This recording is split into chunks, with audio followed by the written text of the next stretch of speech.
बिस्मिल्लाहिर्रहमानिर्रहीम, अस्सलाम वालेकुम। मैं हूं मोहम्मद उस्मान और आज का टॉपिक है सैम्पलिंग डिज़ाइन, जिसको हमने डिस्कस करना है। सैम्पलिंग डिज़ाइन क्या है? सैम्पलिंग के बारे में हमने प्रीवियस वीडियो में जिक्र किया था। Selection of sample from a given population, it is known as sampling. अब सिलेक्शन कर लेने के बारे में तो हमने बात की, सैम्पलिंग है। अब वो तरीक़ाकार जिसके ज़रिए, जिसको इस्तेमाल करते हुए, यूज़ में लाते हुए हम ये सैम्पलिंग करते हैं, सिलेक्शन ऑफ सैंपल करते हैं, वो तरीक़ाकार, वो प्लान जो है वो सैम्पलिंग डिज़ाइन है।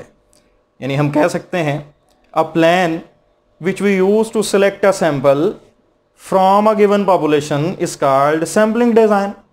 वो तरीक़ाकार जिसको इस्तेमाल में लाते हुए हम सैंपल की सिलेक्शन किया करेंगे, वो सैम्पलिंग डिज़ाइन है। अब ये जो तरीक़ाकार है जिसके ज़रिए हम सैम्पलिंग किया करते हैं, इसकी मुख्तलिफ टाइप्स हैं सैम्पलिंग डिज़ाइन की। और वो टाइप्स कौन कौन सी हैं? There are two major types of sampling design. The first one is probability sampling. The first one is probability sampling design, जिसको हम रैंडम सैम्पलिंग का नाम भी देते हैं। और the second one is non probability sampling design, जिसको हम नॉन रैंडम सैम्पलिंग का नाम भी यहाँ पे दे सकते हैं जी। तो लिहाजा सबसे पहले हम बात करेंगे प्रोबेबिलिटी सैम्पलिंग डिज़ाइन क्या है। प्रोबेबिलिटी मीन चांस, कुछ ना कुछ चांसेस होना, किसी भी चीज़ के चांसेस जो हैं उसको हम प्रोबेबिलिटी का नाम देते हैं। तो लिहाजा प्रोबेबिलिटी सैम्पलिंग क्या है? एक ऐसा तरीक़ाकार, एक ऐसा प्लान, एक ऐसा प्रोसीजर सैंपल की सिलेक्शन का कि जिसमें पॉपुलेशन का हर एक एलिमेंट जो है वो सैंपल में सिलेक्ट होने के कुछ ना कुछ चांसेस रखता हो। कुछ ना कुछ चांसेस, नॉन ज़ीरो चांसेस नहीं होने चाहिए किसी के। और ये भी ज़रूरी नहीं कि बराबर हों, किसी के कम या किसी के ज़्यादा चांसेस हो सकते हैं, बराबर भी हो सकते हैं, लेकिन कुछ ना कुछ चांसेस मौजूद हों सैंपल में सिलेक्शन के, तो it is known as probability sampling, जिसको हम रैंडम सैम्पलिंग भी कहा करते हैं। तो लिहाजा अगर हम इसको डिफ़ाइन करें तो हम कह सकते हैं कि a plan which we use to select a sample, या हम ये बात करेंगे सैम्पलिंग डिज़ाइन को डिफ़ाइन करते हुए कि एक ऐसा plan in which each and every element of a given population have some known probability of its being included in a sample. Have some known, लेकिन ब्रैकेट में नॉन ज़ीरो लिखना ज़रूरी बात है ताकि पता चल जाए ज़ीरो चांसेस नहीं होंगे, कुछ ना कुछ चांसेस हर एलिमेंट के सैंपल के अंदर सिलेक्शन के होने चाहिए। तो ये जो तरीक़ाकार होगा ये हमारे पास प्रोबेबिलिटी सैम्पलिंग होगा। और इसके बरक्स ऐसा प्लान, ऐसा तरीक़ाकार कि in which each and every element of given population have unknown probability of its being included in a sample. Unknown probability mean हमें नहीं पता चांसेस हैं या नहीं हैं। It means कुछ ऑब्जेक्ट्स के चांसेस नहीं भी हो सकते हैं, ज़ीरो प्रोबेबिलिटी भी हो सकती है कुछ ऑब्जेक्ट्स की। तो लिहाजा ऐसा तरीक़ाकार in which each and every element have unknown probability of its being included in a sample, then it is called non probability sampling, या हम इसको non random sampling का नाम दे सकते हैं। अब हमने जो बात की प्रोबेबिलिटी सैम्पलिंग डिज़ाइन की, रैंडम सैम्पलिंग की, जिसमें हमने कहा कि हर एलिमेंट के सैंपल में कुछ ना कुछ सिलेक्शन के चांसेस मौजूद हैं नॉन ज़ीरो, ये हमारे पास रैंडम सैम्पलिंग है। अब इसके फर्दर कई एक टाइप्स हैं जिसमें हम आज के वीडियो में एक टाइप को डिस्कस करेंगे।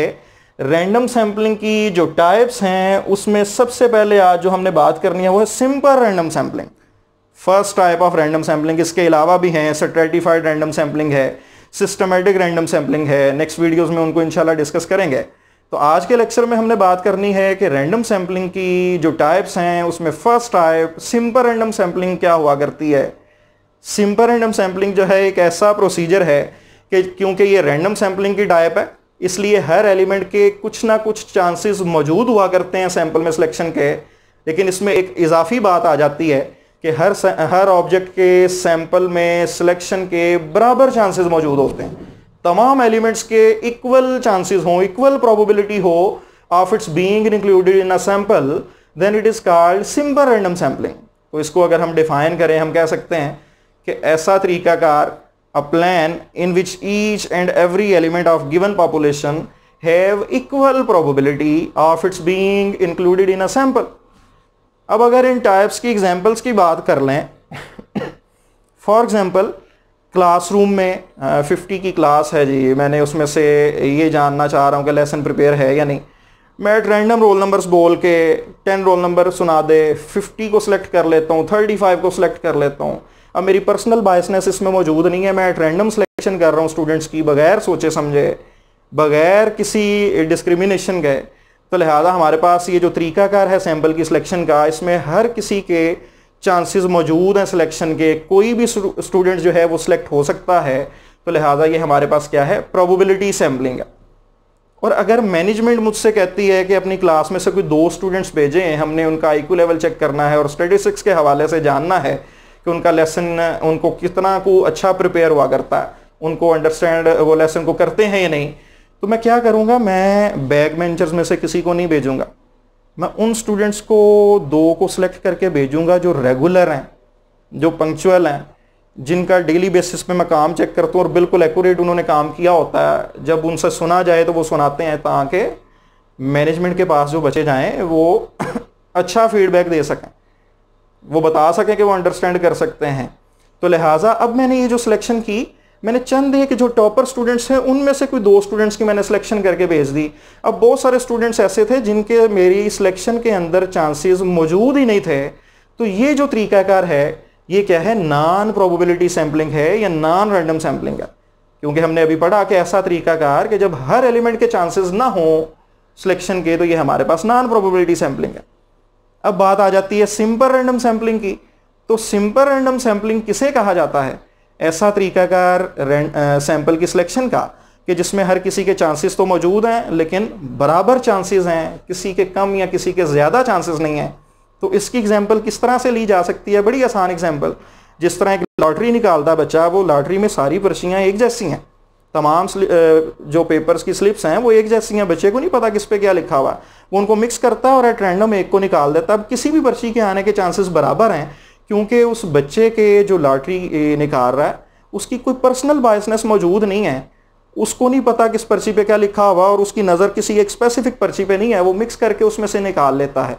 तो लिहाजा ये एट रैंडम उसने जो सिलेक्शन की, इसमें तमाम ऑब्जेक्ट्स के चांसेस बराबर थे सैंपल में सिलेक्शन के, इसी वजह से हम कहेंगे कि ये सिंपल रैंडम सैम्पलिंग है।